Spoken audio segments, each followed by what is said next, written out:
యొక్క వివరణ ఇవ్వలేదు. ఎందుకు దేవుడు మనల్ని ప్రేమిస్తున్నాడనే దానికి వివరణ ఇవ్వలేదు, అర్థమయ్యేలాగా చెప్పలేదు. అంతటి మానవ జ్ఞానముకు మించిన love that passes all knowledge, మానవ జ్ఞానముకు మించిన ప్రేమ అనేది దేవుని ప్రేమ.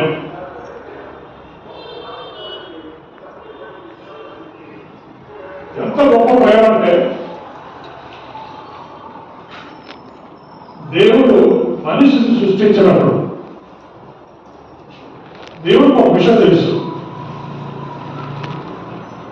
ఒకనొక రోజున అంటే దేవుడు అనేవాడు ఆయనకి కాలజ్ఞానం ఉంటుంది. కాలజ్ఞానం అంటే భవిష్యత్తు విషయమైనటువంటి జ్ఞానం. అది తెలిస్తే మనిషి తట్టుకోలేడు, దేవుడు ఒకటే తట్టుకోలేడు. భవిష్యత్తులో ఏం జరగబోతుందో అది నీకు తెలిస్తే నువ్వు తట్టుకోలేవు, ఇప్పుడే తెలుస్తున్నాను. కానీ దేవుడు అక్కడికే ఆ కాలజ్ఞానం ఉంటుంది. కాలజ్ఞానం మాత్రం ఆయన మనసులేని దేవుడు కాదు.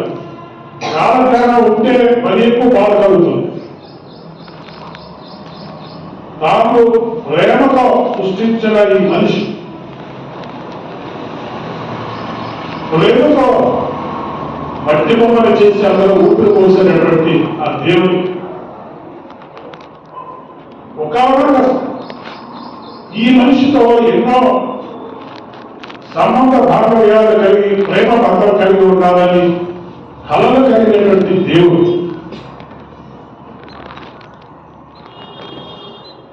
ఆ దేవుడికి కాలజ్ఞానం ఏం చెప్తుందంటే, నువ్వు ప్రేమించే ఈ మనుషుడు ఒకనొక రోజున నిన్నలాగా కాలుతో కట్టయిపోతాడు, నిన్న స్నకేలేడు.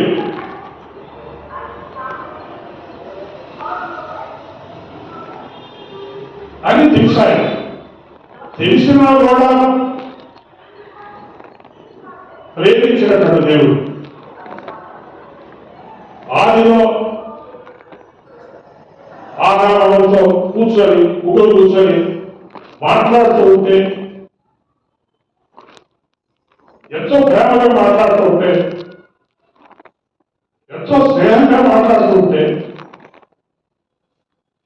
దేవుడిలో ఉన్న ఒక కాలజ్ఞానం ఆయన జ్ఞాపకం చేసిందా, నువ్వు ఈ రోజు ఎంత కలిసి ఎంత చక్కగా ముచ్చటిస్తున్నావు, రేపు ఉద్యోగం వాడాల్సింది లెక్కేం చేయలేదు.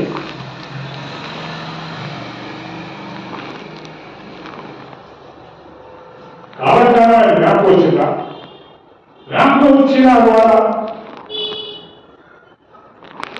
జ్ఞానానికి మించిన ప్రేమ అంటే కాలజ్ఞానానికి మించిన ప్రేమతో ఆయన ప్రేమించి, ఆ కాలజ్ఞానం అనేది అంటే కాలజ్ఞానం అంటే చెప్పారు, భవిష్యత్తులో జరగబోయేది ఏదో తెలిసినప్పుడు బాధ కలుగుతుంది కదా. కానీ ఆ బాధను తనకి తాను ప్రేమించిన మనిషికి ఇద్దరు మధ్యన ఇది మధ్యలో రాకుండా చూసుకోగలిగిన దేవుడు. ఎంత చూసుకున్నా మనసున్న ఒక మనిషి, మనసున్న ఒక దేవుడు ఆయనకు బాధ కలగరా?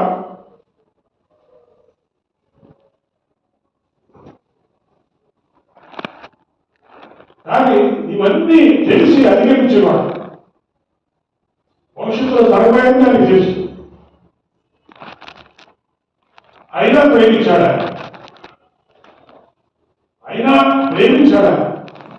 ఎంత ప్రేమించాడంటే అసలు భవిష్యత్తులో జరుగుతుంది కాబట్టి వీడిలో అయిపోతాడు కాబట్టి వీటిని మనం ఎందుకు ప్రేమించాలి అనుకునేటట్టుగా ఎన్నడూ ప్రవర్తించలేదు.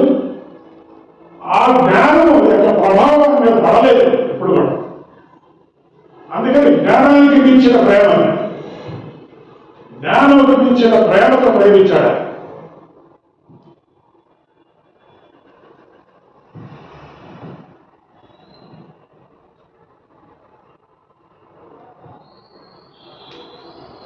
నేను స్త్రీలకు ఒక ప్రశ్న వేస్తాను.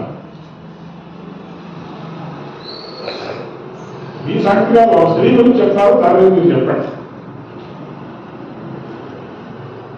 ఒక స్త్రీ గర్భవతి అయింది. అయిన వెంటనే ఒక సేవకుడు వచ్చి ఒక బలమైన ప్రవచనం చెప్తాడు. ఏమంటే నీకు పుట్టబోయే కుమారుడు జాతీయ స్థాయిలో నేరస్తుడు అవుతాడు, పెద్ద నేరస్తుడు అవుతాడు అని ఒక బలమైన ప్రవచనం వచ్చి నాకు నమ్మాడు. అంటే నీ గురించి కాదు, ఇప్పుడు ఒక స్త్రీ గురించి మాట్లాడు. అప్పుడు ఏం చేస్తాం? దేవుడికి పుట్టబోయే కుమార్తె, ఈ కడుపులో ఉన్న కుమార్తె తాను పెద్దలైన తర్వాత పెద్ద వ్యభిచారిగా మారిపోతుంది.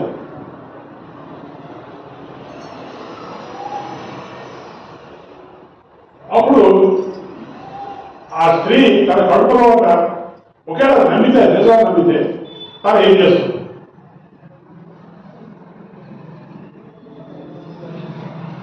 మీరేం చేస్తారని అడగట్లేదు. ఆ స్త్రీ ఏం చేస్తుందో మీ జ్ఞానంతో ఆలోచించి చెప్పండి. ఒక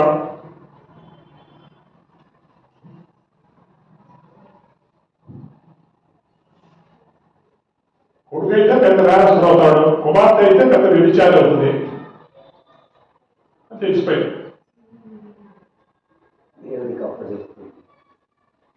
అవునా? అంత సులువుగా చేస్తావా? భక్తి మాటలు కాదు, నిజం చెప్పు. చెప్తే ఏం చేస్తారు? తీసేసుకునేది కాదు కదా. తీసేస్తుంది. తీసేసుకుంటారా? తీసేసుకోవాలా? తీసేసుకుంటారు. చెప్పు. మనకి భక్తిగా మాట్లాడ ఒక విషయం చెప్తాను. దేవుడికి అప్పగిస్తారా? అంత గొప్ప విశ్వాసమా?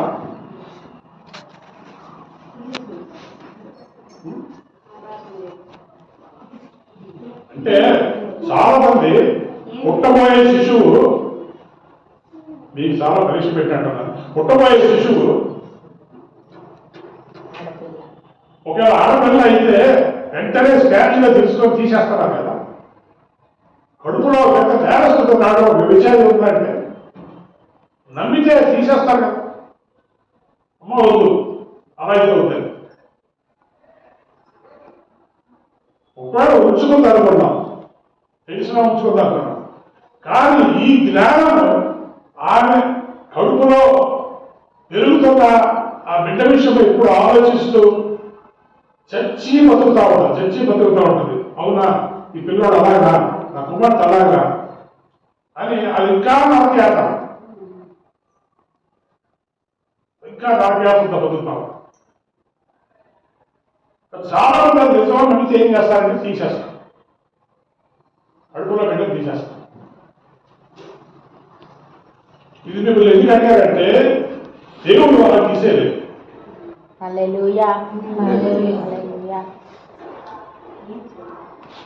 చెడ్డవాడని తీసేయలేదు. చెడ్డది ఘోరమైన పార్టీ పట్టుకోవాలి తీసేయలేదు. అలాగే ఉంచాడు. అలాగే ఉంచి అదే యోహాను రాస్తాడు, మన ఇంకను పాపులమై ఉంటాడు. మనం ఇంకను పాపులమై ఉండగా తెలుసుకున్నాడు, మన కోసం మరణించాడు, ప్రేమించాడు. సో ఇంకా పాపులమై ఉంటాడు కానీ యేసు క్రీస్తు మనల్ని ప్రేమించాడు. కాబట్టి దేవుడిలో ఒక బాధ, ప్రేమ, ఈ రెండు ఉన్నాయి ఆయనలో.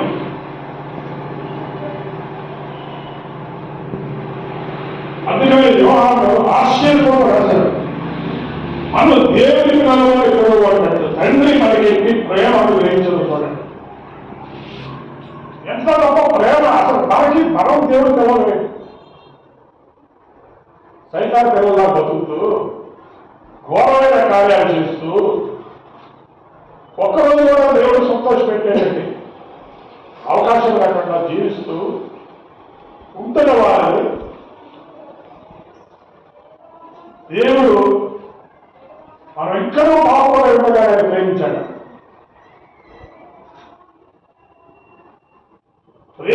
దేవుడు అందుకనే గొప్ప ప్రేమ దర్శకత్వం చూపించాడు. మనిషికి దేవుడికి ఆరంభంలో పాపం చేయకుండా ఎంతకాలం బతికాడంటే 100 సంవత్సరాలు బతికాడు. 100 సంవత్సరాలు అంత చక్కగా వెళ్ళిపోయింది. మా రోజు హడావిడి దేవుడు ఎక్కడ రావడం, వీళ్ళు కూర్చొని మాట్లాడడం, వీళ్ళు కబుర్లు చెప్పడం, ఆ కబుర్లు విని దేవుడు ఎంతో మురిసిపోవడం.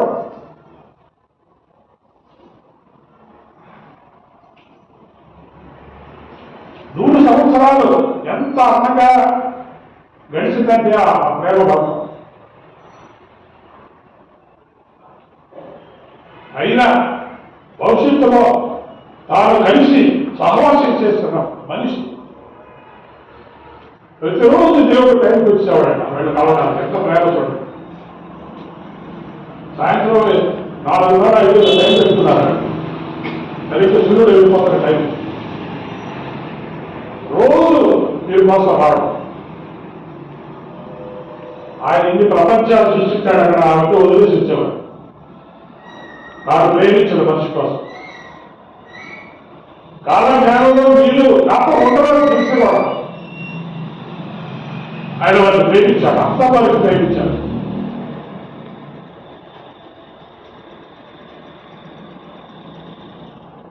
ఇంకొక విషయంలో యేసు ప్రభు 12 మంది శిష్యులు ఏర్పాటు చేసుకున్నాడు. ఏర్పాటు చేసుకున్న వాళ్ళతో 3.5 సంవత్సరాలు అతి చక్కన సంబంధ బాంధవ్యాలు కలిగి వాళ్ళతో ఉన్నాడు. మంచి బంధం కలిగి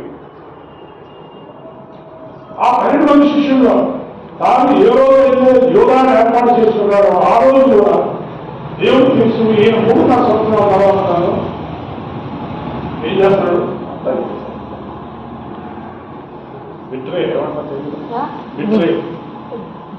ద్రోహం చేస్తాడు. ద్రోహం చేస్తాడని తెలిసి ఆయనతో కలిసి బతకడం. అలా బతకవురా? మీ ఇంట్లో నీకు ద్రోహం చేసే వ్యక్తి ఒకడు ఉన్నాడని నీకు తెలిసి బతకగలవు. తెలియకుండా బతకచ్చు. అందుకని చాలా విషయాలు మనకు తెలియకపోతే మంచిది. తెలిస్తే బాగుంటుంది జీవితం. కానీ యేసు ప్రభు తెలిసి 3.5 సంవత్సరాలు ఆయనతో కలిసి సహవాసం చేశాడు. కలిసి భోజనం చేశాడు. కలిసి వ్యక్తిగతంగా ఆయన ఎన్నోసార్లు మాట్లాడు. కానీ యేసు ప్రభు కూడా ఒక కాలజ్ఞానం ఉంది. ఆ కాలజ్ఞానంలో ఈ వ్యక్తి నేను ప్రేమిస్తున్న వ్యక్తి, నన్ను ప్రేమిస్తున్నానని కూడా చెప్పిన ఈ వ్యక్తి నన్ను అప్పగిస్తాడు, నాకు ద్రోహం చేస్తాడు. ఈయన ద్రోహంగా మారిపోతున్నాడు.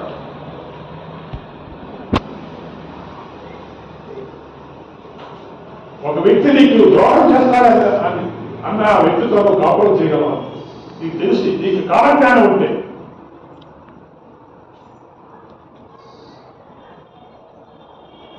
అది చాలా కష్టమైన పని.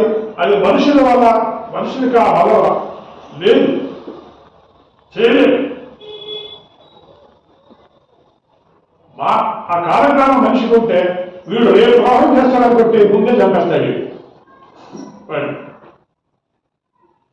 కాలానికి ముందే చంపేస్తాడు. మనం ఇంకో 15 కాగానే ఇప్పుడు చంపేద్దామండి. అది మనిషి కానీ దేవుడికి అడవుడుగా ప్రతిరోజు ప్రతి గడియ ఈ 12 మందిలో ఒక నన్ను అప్పగించబోతున్నాడు, నాకు ద్రోహం చేయబోతున్నాడు అని తెలిసి ప్రేమగా మాట్లాడడం, తెలిసి ప్రేమగా వ్యవహరించడం.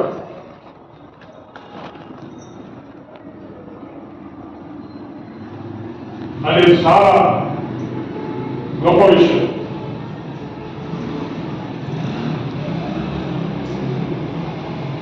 రోమా 5:8 రోమా 5:8.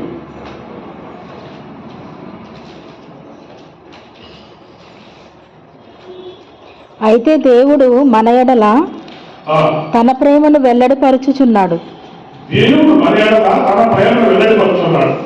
ఎట్లనగా మనం ఇంకనూ పాపులమై ఉండగానే క్రీస్తు మన కొరకు చనిపోయాను. దేవుడు పట్ల తన ప్రేమను వెల్లడి చేస్తున్నాడు. ఏంటంటే మనం ఇంకనూ పాపులమై ఉండగా ఆయన మన కోసం మరణించాడు, మనల్ని ప్రేమించాడు.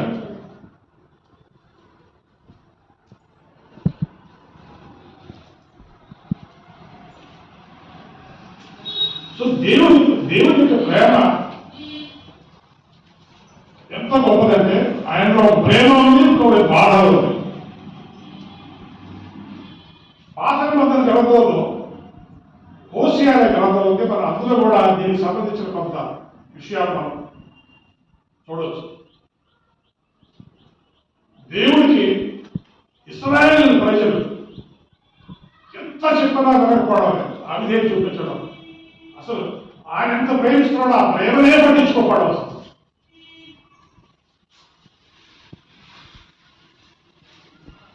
నీ జీవితంలో కూడా నీ ప్రేమ ఒకవైపు ప్రేమ ఉన్నప్పుడు ఆ ప్రేమ వృధా అయిపోతా ఉంటే బాధ కలిగిన రోజులు, సంవత్సరాలు.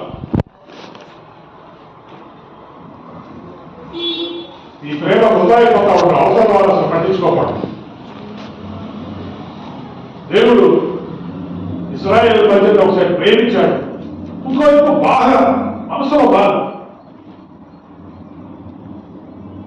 ఆయన బాధపడ్డాడు. అది కట్టదైతే ఆయన యొక్క మనస్సు చాలా బాధపడిందంటే ఆయన ఉదయం నొచ్చుకొని అని ఉంటారు. ఉదయం నొచ్చుకొని మనిషిని చేసినందుకు ఆయన పశ్చాత్తాపడ్డాడు. మనిషిని చేసినందుకే ఆయన బాధపడ్డాడు.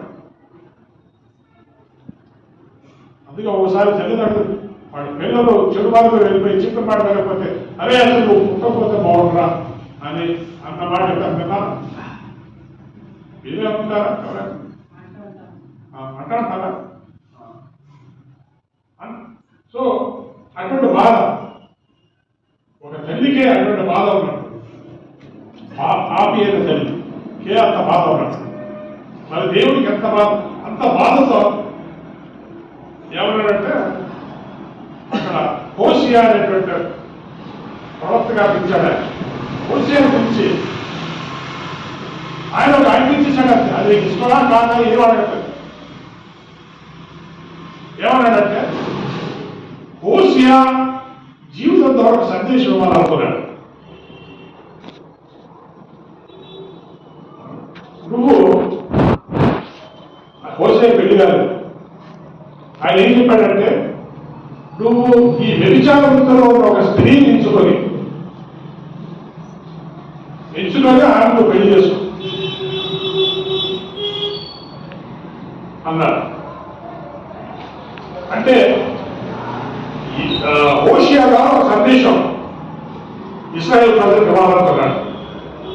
అంటే మీ పరిస్థితి కూడా, మీరు కూడా వ్యభిచారంతో సమానం, మీరు కూడా వ్యభిచార వృత్తిలో రావడంతో సమానం. అయినా సరే నువ్వు వెళ్ళి ఆయన చేసుకోవాలి. దేవుడు సేవకుడిని చాలా కష్టమైన పనులు చేయమంటాడు. కష్టమైన పనులు చేయమంటాడు. అలా చెప్పకపోతే హోషేయ అడగలేదు. హోషేయ నువ్వెవరైనా ప్రేమించావా, నువ్వెవరైనా ఇష్టమైన వ్యక్తి ఎవరు ఉన్నారని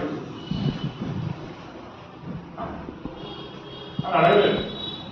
ఏ హోషేయ కూడా ఆయనకు పోయినట్టుగా ఆయనకు అది కూడా నేను ఎలాంటి అబ్బాయిని చేసుకోవాలి అది ఏమనకుండా నువ్వు వెళ్ళి ఆ వ్యభిచారంలో ఉన్న వ్యక్తిని నువ్వు చేసుకోవాలి. అర్థం కాని విషయాలు దేవుడు చేయమంటాడు. అలా అర్థమైన అర్థంగా అర్థం చెయ్యాలి. అర్థమైన అర్థమైనా చేయాలి. ఇష్టం లేని పనులు చేయమంటాడు. మనకి ఇష్టం, మన శరీరానికి ఇష్టం లేని పనులు, ఆ శరీరానికి కష్టం ఇష్టం కానీ అవి చేయమంటాడు. సేవకుడు ఎన్ని కష్టాలు, సేవకుడనే కాదు నిజమైన దేవుని యొక్క బిడ్డ విశ్వాసం కూడా వాడికి చెప్తాడు. వాళ్ళు దేవుడికి ఇష్టమైన పని చేయొద్దు, నీకు ఇష్టమైన పనులు చేయదు, నేను చెప్పిన పనులు చేయలేదు. ఈరోజు వ్యవస్థల్లో ఎవరికి వారు ఎవరు పెళ్లి చేసుకోవాలని ఎంచుకుంటూ ప్రేమల పడతారు వ్యవస్థలకి. వాళ్ళకి దేవుడు ఒకవేళ కనబడి చెప్తే నువ్వు ప్రేమించిన అమ్మాయిని చేసుకోవద్దు, ప్రేమించిన అమ్మాయిని చేసుకోవద్దని చెప్తే వింటారా? మాట వింటారా?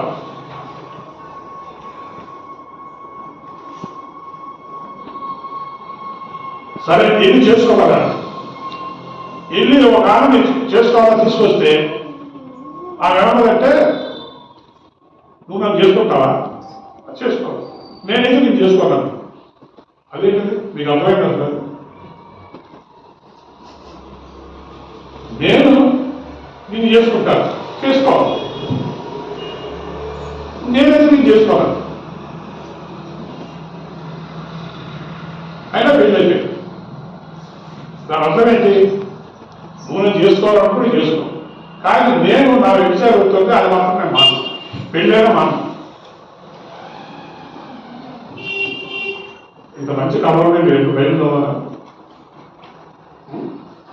అవి చరిత్ర తెలుస్తుంది, దేవుడు మనసు ఏంటో. నేను అలా చెప్పి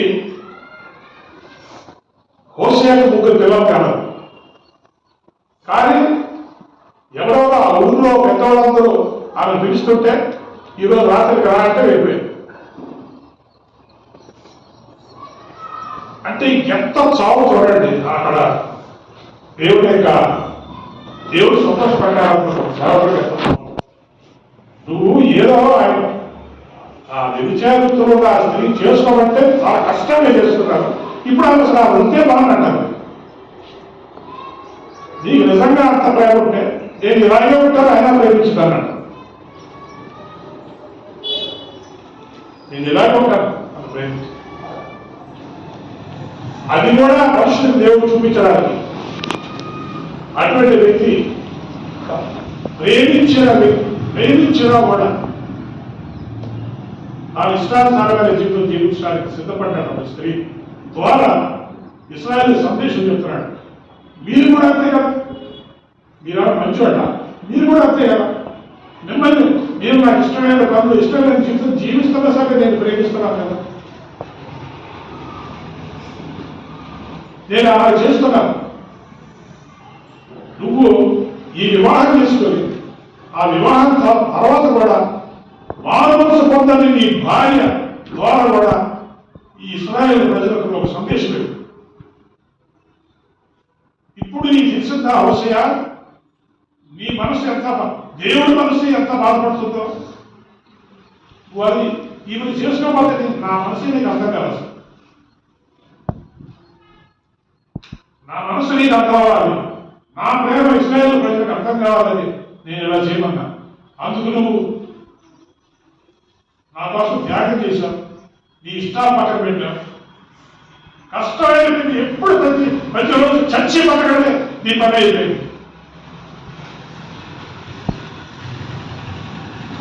అందుకే ఆయన ప్రభు కోసం చేసిన త్యాగం, దేవుడి కోసం చేసిన కష్టమైన పనులు చేశాడు కాబట్టి ఈరోజు చరిత్రలోకి ఎక్కాడు. మనం చెప్పుకుంటున్నాం ఈరోజు ఆయన గురించి.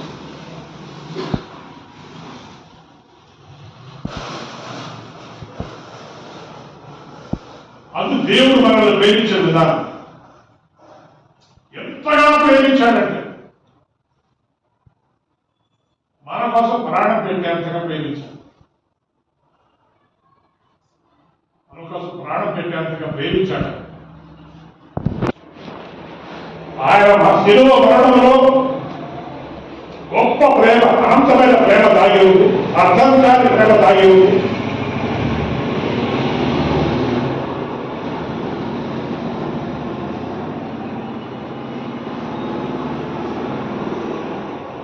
ఒక వ్యక్తిలో అనేక లోపాలు ఉన్నాయని తెలిసినా ప్రేమించాడు.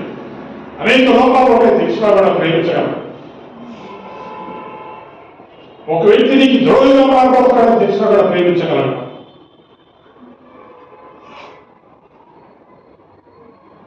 ఈ దేవుడి ప్రేమ మనం వింటే మన ప్రేమ ఎక్కడ ఉంది? ఈ ప్రేమ ఎక్కడ ఉంది? ఈ ప్రేమ వెళ్ళబోతుంది కదా. అసలు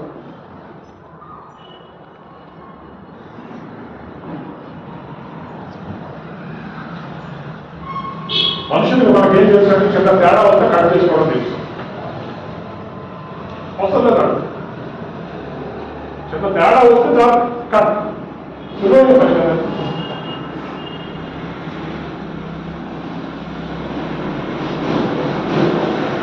ఇది దేవుడు మనల్ని ప్రేమించాడు కదా. ఇంకొక విషయం చదువుతాం.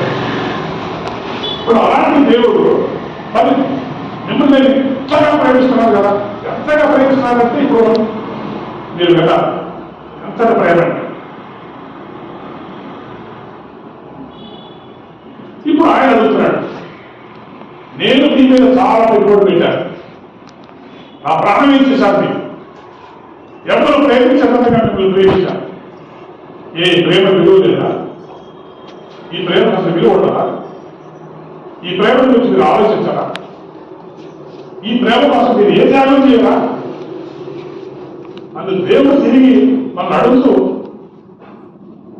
ఆయన ఏమన్నాడంటే అవసరానికి ఒకటే ఉంటుంది, అదేంటంటే నీ దేవుడే యెహోవాను నీ పూర్ణ మనసుతో, నీ పూర్ణ బలముతో, నీ పూర్ణ ఆత్మతో ప్రేమించదని అడుగుతున్నాడు. చదువుతామండి మత్తయి 27:37. ఇది ఒక విషయం చూసి మనం ముగిద్దాం. మత్తయి 27:37. ఇప్పుడు ఒకటే ప్రేమ చూస్తారు, ఇప్పుడు తమపోయే ప్రేమ చూద్దాం. అందుకు ఆయన నీ పూర్ణ హృదయముతోను, నీ పూర్ణ హృదయముతోను, నీ పూర్ణ ఆత్మతోను, నీ పూర్ణ ఆత్మతోను, నీ పూర్ణ మనసుతోను, నీ పూర్ణ మనస్సుతో నీ దేవుడైన ప్రభువును ప్రేమింపవాలని నది. అలాగే మత్తయి కానీ మార్కు లూకా వీళ్ళందరూ ఇదే మాట రాశారు. కానీ ఇంకోసారి నీ పూర్ణ బలముతో అంటున్నారు, నీ పూర్ణ వివేకంతో అంటున్నారు, నీ పూర్ణ బలముతో. ఎందుకబ్బా దేవుడు ఇలా అన్నాడని ఒకసారి ఆలోచించాను. నీ బలవంతంతో ప్రయత్నించబడ్డాడేంటి? నేను ఏ బలం ఉపయోగించాలి? మనసంతంతో ప్రయత్నించబడ్డాడు, పూర్ణ ఆత్మతోను, పూర్ణ మనసుతోను, పూర్ణ హృదయంతో. అంటే దేవుణ్ణి మనలో తిరిగి ప్రేమించడానికి ఇప్పుడు ఇది మన పని. జాగ్రత్తగా ఆయన గురించి మనం చాలా విన్నా, హాయిగా వింటారు, ఎంత గొప్ప ప్రేమ కదా. ఇప్పుడు మనల్ని అడుగుతున్నాడు. చాలా రోజులు చూశాడు చూసి ఆయన వైపు డిమాండ్ పెట్టాడు. నేను ఇంతగా ప్రేమిస్తున్నాను కదా, ఇప్పుడు మీరు నన్ను ప్రేమించండి. దీన్ని ఏమన్నాడంటే ఆయన ఆజ్ఞ అన్నాడు, ఆజ్ఞాపించాడు. ఆజ్ఞని అన్నాడు కానీ బతిమాతున్నాడు ఆయన. నీ దేవుడైన యెహోవాను పూర్ణ మనస్సుతోను, పూర్ణ ఆత్మతోను, పూర్ణ బలంతో వీళ్ళని ప్రేమించాడు. ఎందుకు పూర్ణ బలంతో అన్నాడు తెలుసా? పూర్ణ మనస్సుతో. మనం హోసేలు చూస్తే ఆయన అసలు మనస్సుకు ఇష్టం లేని పని, అది మనసుకు ఇష్టం లేని పని దేవుడు చేయమన్నాడు. ఆ చేయడానికి నీ బలం కాదు, నీ బలవంతాలు, నీ బలవంతనితాలు అది చేయవలసి ఉంటుంది. నీ బలంతో నీ మనసును చెప్పుకోవాలి, నీ బలంతో నీకున్న ఆశను చెప్పుకోవాలి, ఈ బలంతో నీకు ఇష్టమైనవి చెప్పుకొని చెప్పుకుంటేనే దేవుడి ప్రేమ కలుగుతుంది.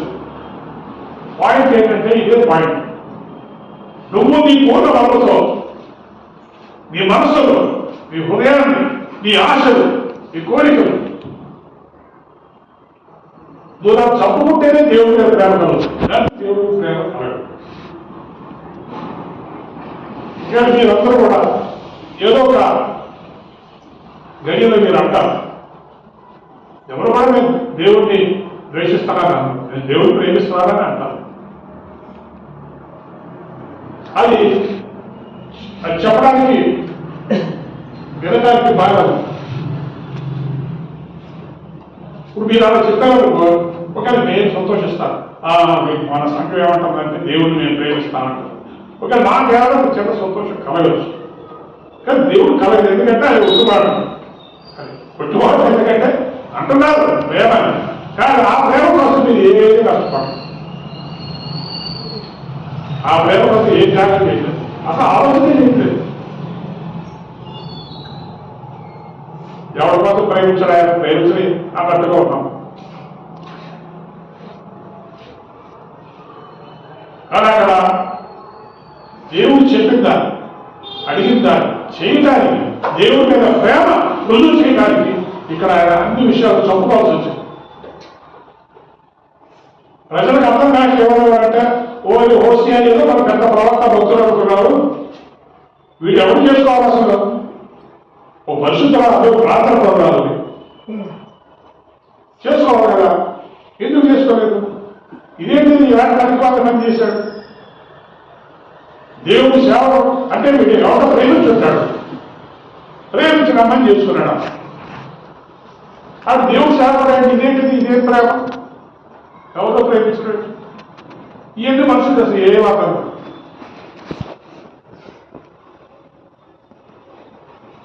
అర్థం కాని విషయాలు దేవుడు చెప్తాడు మనుషులు. మనము దేవుడు కొన్ని అర్థం కాని విషయాలు చెప్తే అది మనం చేయటమే కానీ మనుషులకు అర్థమయ్యేలాగా మనం చేయాలనుకుంటున్నాం. పాపం మనుషులకు ఎప్పుడు అర్థం కాదు, ఏ అర్థం కాదు. గొప్ప ఆత్మీయులు కూడా గొప్ప విషయాలు అర్థం. దేవుడు డీలింగ్స్, దేవుడి యొక్క వ్యవహరించే తీరాలు.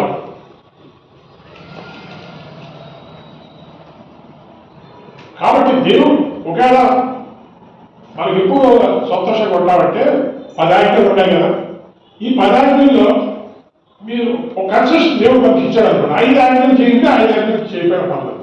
5 ఆజ్ఞలు మీకే, మీకు ఇష్టమైన 5, నాకు ఇష్టమైన 5 చేయండి. బాగుంది కదా ఈ ఆట. కానీ ఇవ్వలేదు దేవుడు. తెలుగు అడుగుతున్నాను, దేవుడి ఆట ఇవ్వలేదు.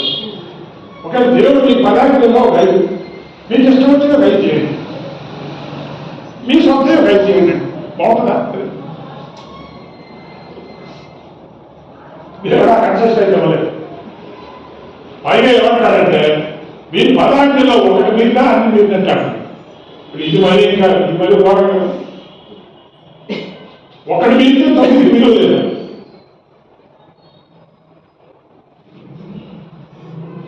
కాబట్టి అంటే దేవుడు బిడ్డలేని వారు ఎందుకు దేవుడు కోరుకున్నట్టు పూర్ణ హృదయం, పూర్ణ మనస్సు, పూర్ణ ఆత్మ, పూర్ణ బలంతో ప్రేమించలేకపోతానంటే దేవుడు కన్సెషన్ ఇవ్వకపోయినా మీరు తీసేసుకుంటున్నారు. కన్సెషన్ ఆయన ఇవ్వలేదు, వీళ్ళు తీసేసుకుంటారు. తీసేసుకొని ఒక 5 విషయాలు ఆలోచన వచ్చి చేస్తారు, ఇంకా 5 ఆయన ఇష్టం. ఆ 5లో కూడా చూసుకుంటారు ఏం చాలా సులువుగా చేయగలుగుతున్నారు.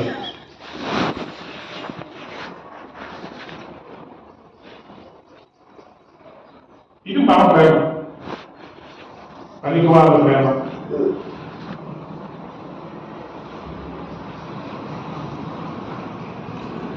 సో అందుకనే దేవుడు కోరుకున్న స్వచ్ఛమైన, నిష్కలంకమైన, మత్సలేని ఆ ప్రేమ ఉంటే ఆ ప్రేమ మనం కలిగి ఉంటారన్న మాత్రం భారీ పెద్ద ఎత్తున ప్రక్షాళన మన జీవితంలో జరగాలి. ఆ ప్రక్షాళన ఏంటంటే శరీరం ఉంది, ఇక్కడ పక్కన లోపల ఉంది, ఇటు సైతాన్ గారు ఉన్నాడు. ఇది ఒక ఈవిల్ ట్రయాంగిల్. శరీరం ఉంది, అక్కడ లోపల ఉంది, ఇక్కడ సైతాన్. ఈ ముగ్గురు త్రికోణం నుంచి మనం బయటపడాలి. శరీరాన్ని చంపాలి, పైగా పక్కన లోపల నుంచి మనకు వచ్చి ఆకర్షణ చంపాలి, సైతాన్ చెప్పి వెళ్ళాలి. ఈ 3 ఎంత మేరకు మనము చేస్తూ ఉంటామో అంత మేరకు మాత్రమే మన ప్రేమ దేవుని పట్ల ఉంటుంది. ఇక్కడ ఎవరంటే యోహాను, ఆయనలో ఏ పాపము లేదని, ఆయనలో ఏ పాపము లేదు కనుక ఆ పాపము లేని ప్రేమ అనంతమైనది. అంతం లేని ప్రేమ ఎంతటి పనికిమాలినైనా సరే, గోపం లాంటి వ్యభిచారి వృత్తిలో ఉన్నటువంటి ఆ స్త్రీనైనా సరే ప్రేమించినటువంటి ప్రేమ. ఏ పాపం లేదు. మనలో చాలా పాపాలు ఉన్నాయి, మనలో చాలా శరీర కార్యాలు. ఒకసారి శరీరం, ఒకసారి లోపం, ఒకసారి సైతం. కొంతమంది సైతాన్ చెప్పింది ఏమి చేయు, పైకి కనబడింది చేయు. కానీ సైతానుడు విచిత్రం ఏంటంటే వాడు మాటలు డైరెక్ట్గా వినక్కర్లేదు. వాడు లోకం ద్వారా ఆపరేట్ చేస్తాడు, శరీరం ద్వారా ఆపరేట్ చేస్తాడు. ఎక్కడున్నా వాడే ఉంటాడు బయట. ఇందు గలడంతూ లేదని ఎందెందు వెనక చూసిన అందరిదే గలడు. మామూలు దేవుడు గురించి అంటాం అన్నమాట. ఇందు గలడంతూ లేదని ఎందెందు వెనక చూసినా అందరిదే గలడు. సైతాన్ కూడా అంతే. వాడు మనం డైరెక్ట్ గా రావట్లేదంతో మన సంఖ్య గుర్తు రావటం లేదు. మనం అంటే ఆడికి బయలుదేరి అది కాదు. వాడు డైరెక్ట్ గా రావట్లేదంటే ఇండైరెక్ట్ వస్తున్నాడు. ఆ లోకంగా వస్తున్నాడు, శరీరంగా వస్తున్నాడు. కాబట్టి ఈ శరీరాన్ని మనం ఎంత చంపుకుంటాం అంత మేరకు మాత్రమే దేవుడు మనం ప్రేమిస్తున్నాం. కానీ దేవుడు కోరుకున్న స్వచ్ఛమైన సరళమైనటువంటి నిష్కళంకమైనటువంటి మచ్చలేని ప్రేమ అది మనం ముందు తెలుసుకుంటే సాధించగలము. కానీ ఒక రోజులో అయ్యేది పని కాదు. కానీ ప్రయాణంలో మనం చేస్తున్నామా, మన ప్రయాణంలో ఉన్నామా, ప్రతిరోజు మనం ఏ మేరకు నా శరీరాన్ని చేయిస్తున్నాను, ఏ మేరకు ఆత్మీయ జీవితంలో ఒక స్థాయికి వచ్చిన తర్వాత సైతాన్ని వెనక్కి చేయవచ్చు. ఇంకోటి లోకాన్ని కూడా మనం జయించేయచ్చు, లోకాన్ని కూడా జయించేయచ్చు. కానీ సైతానుడు ఎంత తెలియగలడంటే వాడికి సంబంధించింది, లోకానికి సంబంధించింది మొత్తం శరీరంలో పెడతాడు. పై కనబడేది ఒకటే పరిస్థితున్నారు. చూడండి, వాడు ఎంత బిజీగా ఉంటారని అంత అప్రమత్తంగా ఉంటారు. కాబట్టి మన ద్వారా ఈ శరీరం ద్వారా కాబట్టి మనం ఈ మార్గంలో మీరు ఉంటున్నారా? ఉంటే ఆ మార్గంలో ఏ మేరకు మీరు ముందుకెళ్తున్నారు, ఏ మేరకు మీరు శరీరాన్ని చేయిస్తున్నారు, ఆ మేరకు మీరు దేవుడిని ప్రేమిస్తున్నట్లు. శరీరాన్ని దాదాపు చేయించట్లేదా? అయితే దేవుడిని దాదాపు ప్రేమించట్లేదా అని అంటాం.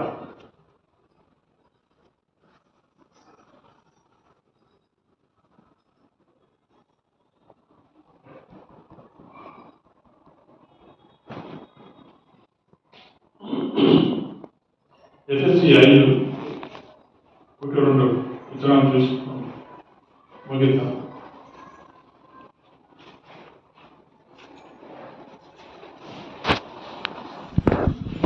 ఎస్ఎస్సి 5:1-2. కావున మీరు ప్రియులైన పిల్లల వలె దేవుణ్ణి పోలి నడుచుకొనుడి. కావున మీరు దేవుని ప్రియమైన పిల్లల వలె దేవుణ్ణి పోలి నడుచుకొనుడి. క్రీస్తు మిమ్మును ప్రేమించి పరిమళ వాసనగా ఉండుటకు మన కొరకు తన్ను తాను దేవునికి అర్పణముగాను బలిగాను అప్పగించుకొనెను. అలాగుననే మీరును ప్రేమ కలిగి నడుచుకొనుడి.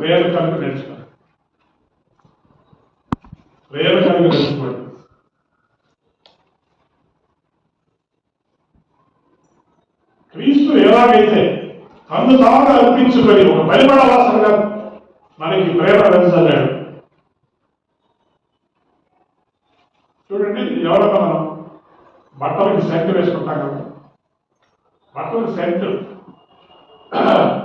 వేసుకున్నప్పుడు ఆ వ్యక్తి మన మధ్యకు వస్తే చక్కగా ఆ స్మెల్ మనం ఆ వాసన ఎంతగానో ఆస్వాదిస్తాను, ఇష్టపడతాను. ఎంత బాగుంది సెంట్, బట్టలకు సెంట్.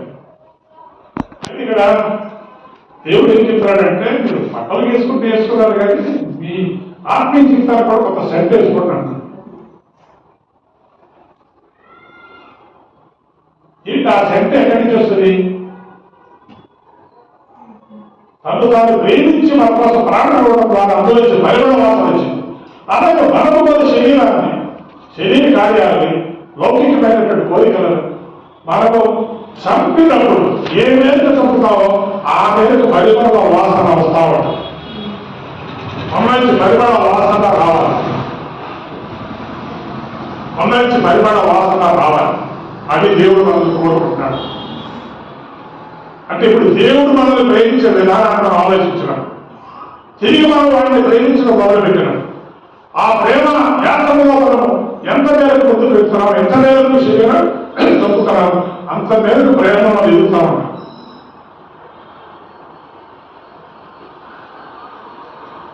చివరికి ఏమంటారంటే మీరు ప్రేమ కలిగి ఉండండి, మీ సహోదరుని ప్రేమించండి,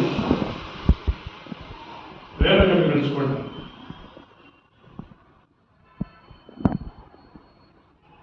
నువ్వు నలిగిపోయి చనిపోయి ఇంకోరికి ఇచ్చేది నువ్వు ప్రేమ. నువ్వు త్యాగం చేసి నిన్ను నువ్వు చంపుకొని ఇంకొకటి నిలబెట్టడానికి చూసేది అది దేవుడి ప్రేమ. ఇందాక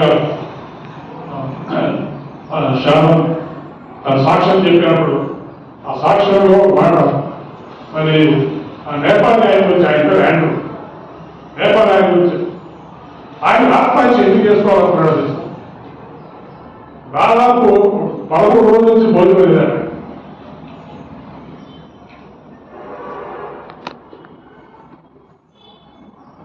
అది విన్నప్పుడు వాళ్ళ కోసం ప్రార్థన చేయడం కాదు ముఖ్యం. ఏం చేయాలి?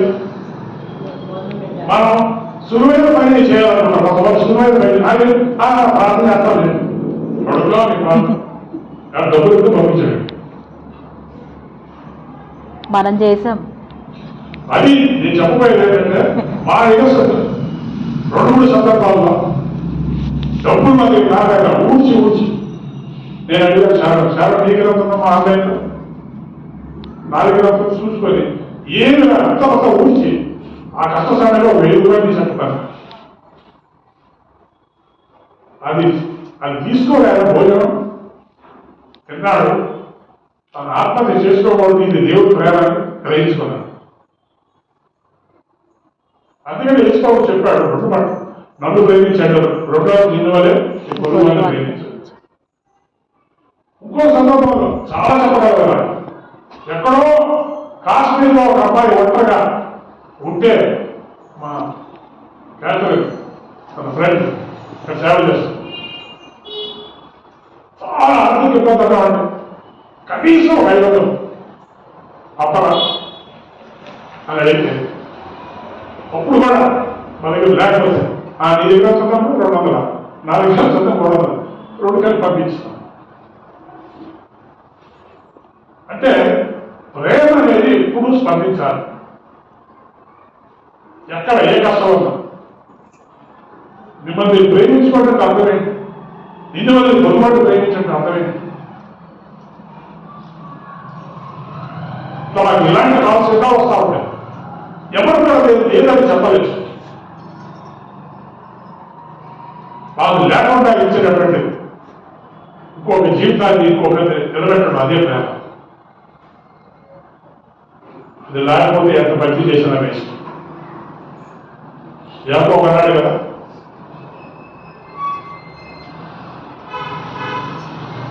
దిక్కు లేని వారిని, అనాథుల్ని, భర్త లేని వారిని మీరు ఇబ్బందుల్లో వారిని పరామర్శించండి.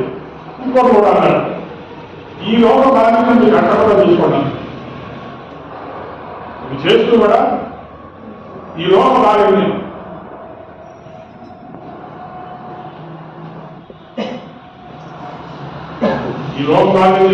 లోకంలో తిరిగే వాడికి ఎంత కాల్చిపోతుందంటే వాళ్ళకి ఇష్టం లేకపోయినా కొన్ని మాటలు వినాల్సి వస్తుంది, వాళ్ళకి ఇష్టం లేకపోయినా కొన్ని జోకులు వినాల్సి వస్తుంది.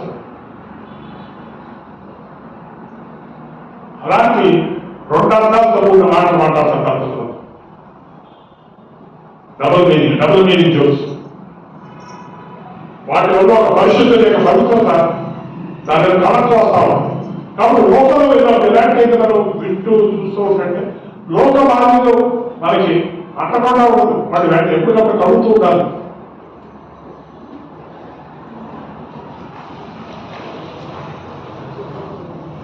కాబట్టి 2 ప్రేమల గురించి ఈరోజు మీ ముందు వచ్చారు. ఒకటి అనంతమైన దేవుడి ప్రేమ, తిరిగి మన నుంచి దేవుడు ఏం కోరుకుంటున్నాడు.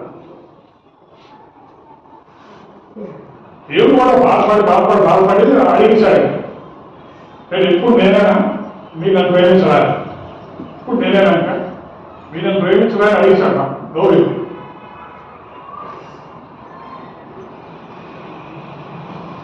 కాబట్టి ఈ పాప ప్రపంచంలో, ఈ లౌకిక ప్రపంచంలో మనం అనుకుంది చేయగలము, కానీ సులువు కాదు. దేవుడు ప్రేమిస్తే మనం చేయాలి, చేస్తాము, చదువుకోవాలి. ఈ రోజు కాకపోయినా ఏదో ఒక రోజు మనం బయట బ్రతుకున్నాం.